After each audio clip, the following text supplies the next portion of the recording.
நம்ம வீட்டில் இருக்கிற எல்லா திங்ஸையும் வந்து நம்ம டிக்ளட்டர் பண்ணுவோம். எல்லா இடத்துல இருக்கிற திங்ஸையும் நம்ம டிக்ளட்டர் பண்ணுவோம்.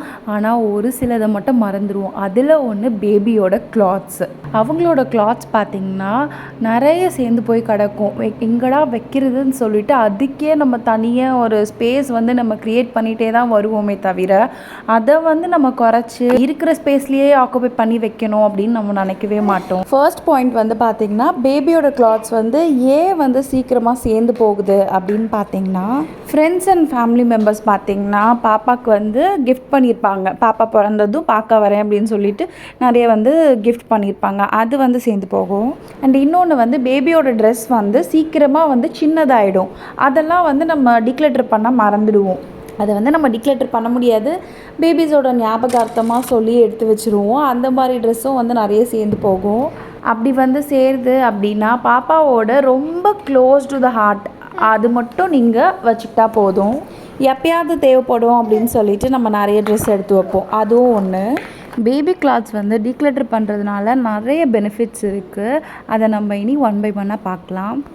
தேர்ட் ஒன் பார்த்திங்கன்னா டேமேஜ் ஆன ஷர்ட்ஸு, பேண்ட்ஸு, எக்ஸாம்பிளுக்கு வந்து பட்டன்ஸ் இல்லாமல் இருக்கிறது, ஜிப்பு வந்து இல்லாமல் இருக்கிறது, இந்த மாதிரியான ட்ரெஸ்ஸு, ஸ்டெயின்ஸ் ஏதாவது இருந்துச்சுன்னா அந்த மாதிரி ட்ரெஸ்ஸு, தையல் விட்டுருந்தா அந்த மாதிரி ட்ரெஸ் எல்லாமே ரிமூவ் பண்ணுறது. ஃபோர்த் ஒன் வந்து பார்த்திங்கன்னா ரொம்ப க்ளோஸ் டு த ஹார்ட், அதாவது ரொம்ப வந்து அவங்களுக்கு பார்க்க நல்லா இருக்குது, அவங்களுக்கு பிடிச்ச ட்ரெஸ்ஸு, அவங்களுக்கு வந்து போட்டால் கம்ஃபர்டபுளாக இருக்கிற ட்ரெஸ்ஸு அது மட்டும் வச்சுக்கிறது.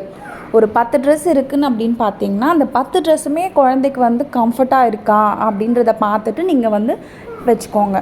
அண்டு ஃபிஃப்த் ஒன் என்னென்னு பார்த்தீங்கன்னா, உங்களுக்கு டீக்ளட்டர் பண்ணுறதுக்கு கஷ்டமாக இருக்குது அப்படின்னா பேபிஸோட திங்ஸ் எல்லாத்தையும் ஒரே இடத்துல கொண்டு வந்து ஃபார்ம் பண்ணி வைங்க. இப்போ நான் வச்சுருக்கேன் இல்லையா, அந்த மாதிரி லாண்ட்ரி பேஸ்கெட்டில் இருக்கிறது, அப்புறம் நீங்கள் எங்கேயாவது பீரோக்குள்ளே அந்த மாதிரி எங்கேயாவது ஸ்டோர் பண்ணி வச்சுருக்கிறது எல்லாத்தையுமே எடுத்துகிட்டு வந்து ஒன் பிளேஸில் வைங்க. எல்லா ட்ரெஸ்ஸையும் ஒரே இடத்துல பார்க்கும்போது நமக்கே தோணிடுங்க, ஏன் இவ்வளோ ட்ரெஸ் வந்து வச்சுருக்கோம் அப்படின்னு சொல்லிட்டு நம்மளே டீக்ளட்டர் பண்ண ஆரம்பிச்சிடுவோம். சிக்ஸ்த் பாயிண்ட் என்னென்னு பார்த்தீங்கன்னா, பேபிஸோட வின்டர் கிளாத்ஸு. அது வந்து பார்த்திங்கன்னா இயர்லி ஒன்ஸ் தான் நம்ம வாங்குகிற மாதிரி இருக்கும். அதுவுமே பேபிஸ் வந்து சீக்கிரமாக வளர்ந்துருவாங்க. அவங்களுக்கு ஒரு வருஷத்துலேயே அந்த வின்டர் ட்ரெஸ் வந்து பத்தாமல் போயிடும். அதனால நான் என்ன பண்ணுவேன் அப்படின்னு பார்த்தீங்கன்னா, எப்போ வின்டர் சீசன் ஆரம்பிக்க போதோ அப்போ தான் போய் நான் பர்ச்சேஸே பண்ணுவேன். இப்படி பண்ணுறதுனால பேபிஸ்க்கு ஃபிட் செக் பண்ணி எடுக்க முடியும். அண்ட் செவன்த் பாயிண்ட் என்னென்னு பார்த்தீங்கன்னா, நல்ல கண்டிஷனில் இருக்கிற ட்ரெஸ்ஸஸ் மட்டும் நீங்கள் வந்து நிறைய வந்து நீங்கள் குட் லைஃப் சென்டர்ஸ்லாம் நிறைய இருக்கும், அந்த மாதிரி நீங்கள் ஆசிரமத்துக்குலாம் வந்து டொனேஷன் கொடுக்கலாம். எய்த்து பாயிண்ட் என்னென்னு பார்த்தீங்கன்னா, இவ்வளோ தான் வந்து பேண்ட்ஸ் வச்சுக்கணும், இவ்வளோ தான் வந்து டிஷர்ட்ஸ் வச்சுக்கணும், இவ்வளோ தான் வெளியே போகிறதுக்கான ட்ரெஸ் வச்சுக்கணும் அப்படின்னு சொல்லிட்டு ஒரு நம்பரை நம்ம டிசைட் பண்ணி அதை வந்து வச்சுக்கிறது. பேபிஸ் வந்து சீக்கிரமாக வளர்ந்துருவாங்க. எல்லா ட்ரெஸ்ஸுமே அவங்களுக்கு சீக்கிரமாகவே பத்தாமல் போயிடும். அதனால் நிறைய ட்ரெஸ் வந்து நீங்கள் வாங்குறத அவாய்ட் பண்ணுறது நல்லது.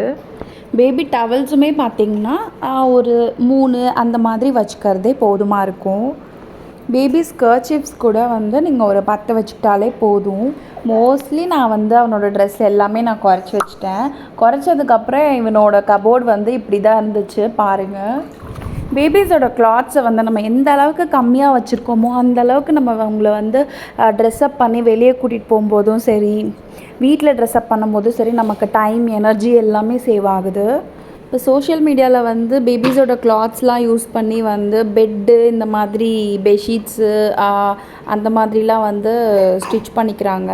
அதில் வந்து எனக்கு பெருசாக உடன்பாடு இல்லை. என்னோடய பேபிஸ் ட்ரெஸ்ஸை வந்து நான் சேரிட்டிஸ்க்கு இந்த மாதிரி தான் கொடுக்கலாம் அப்படின்னு ஒரு ஐடியாவில் இருக்கேன். பேபி ஸ்ட்ரெஸ் வந்து நம்ம ரிப்பீட் பண்ணலாம், தப்பே கிடையாது. ரிப்பீட் பண்ணுறதுனால அவங்க கிண்டல் பண்ணுவாங்க, இவங்க கிண்டல் பண்ணுவாங்க, அப்படிலாம் எந்த ஒரு இதுவுமே கிடையாதுங்க.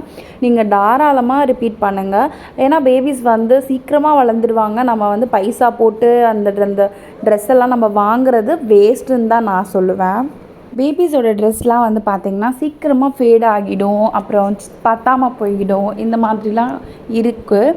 அதனால நீங்கள் என்ன பண்ணணும் அப்படின்னா, ஒரு பேபியோட கரண்ட் சைஸை விட ஒரு 2 சைஸ் பெருசாக வாங்கினா தப்பு கிடையாது. மொத்தமாக வந்து ஒரு 4, 5 சைஸ் வந்து பெருசாக எடுத்துட்டா வளர வளர போடுவாங்க அப்படிங்கிறதுலலாம் எனக்கு உடன்பாடு கிடையாதுங்க. அதனால வந்துட்டு நீங்கள் கில்ட் ஃப்ரீயாக ஹாப்பியாக பேபி ட்ரெஸ்ஸை டிக்ளட்டர் பண்ணுங்கள், தப்பே கிடையாது. மெமரிஸ் அப்படின்னு சொல்லிட்டு நிறைய பேர் என்ன பண்ணுவாங்கன்னா, அவங்க யூஸ் பண்ண ஃபீடிங் பாட்டில்ஸ் இந்த மாதிரி அவங்க யூஸ் பண்ண ஸ்பூன்ஸு, கப்ஸு இது எல்லாமே எடுத்து வைப்பாங்க. அதெல்லாம் என்ன கேட்டால் வேண்டான்னு தான் நான் சொல்லுவேன். சும்மா ஒரு 1 பீஸ் எல்லாத்துலேயும் எடுத்து வச்சாலே ஓவர் ஆகிடும். அதுவே ஒரு மெமரி பாக்ஸ் ஃபுல்லாக வந்துடும். அண்ட் இவ்வளோ கிளாத்ஸ் வச்சுக்கிட்டு யாருங்க அதை மெயின்டைன் பண்ணுறது? அதுவும் எல்லாமே குட்டி குட்டியாக இருக்கும். எனக்கு வந்து பார்த்திங்கன்னா இந்த குட்டி குட்டி திங்ஸ் எல்லாம் மடித்து வைக்கிறதுன்றது ரொம்ப கஷ்டமான வேலை.